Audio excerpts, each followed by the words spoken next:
বৃহস্পতিবার সকালে গুলশানে যুক্তরাষ্ট্রের রাষ্ট্রদূতের বাসায় বিএনপির একটি প্রতিনিধি দল যুক্তরাষ্ট্রের দক্ষিণ ও মধ্য এশিয়া বিষয়ক সহকারী পররাষ্ট্রমন্ত্রী পল কাপুরের সঙ্গে বৈঠক করেছে। বিএনপির মিডিয়া সেলের সদস্য সাইরুল কবির খান জানান, প্রতিনিধি দলটি বেলা ১১টায় বৈঠকে যায় এবং প্রায় ৫০ মিনিট পর ১১টা৫০ বেরিয়ে আসে।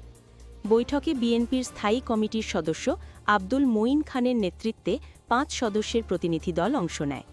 অন্য সদস্যরা ছিলেন নওশাদ জমির, মাহবুবুর রহমান, নায়েবা ইউসুফ এবং নিপুণ রায় চৌধুরী। বৈঠক শেষে আব্দুল মঈন খান সাংবাদিকদের বলেন, যুক্তরাষ্ট্র বাংলাদেশের শুভাকাঙ্ক্ষী রাষ্ট্র হিসাবে অতীতে বিভিন্নভাবে সহযোগিতা করেছে।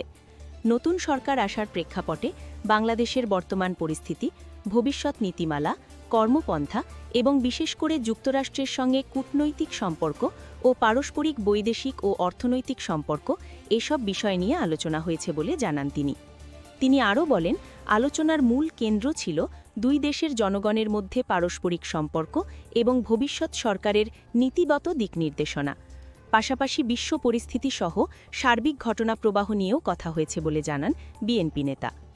বৈঠকের পর পল কাপুর জিয়া উদ্যানে গিয়ে সাবেক প্রেসিডেন্ট জিয়াউর রহমান ও সাবেক প্রধানমন্ত্রী খালেদা জিয়ার কবরে ফুল দিয়ে শ্রদ্ধা জানান।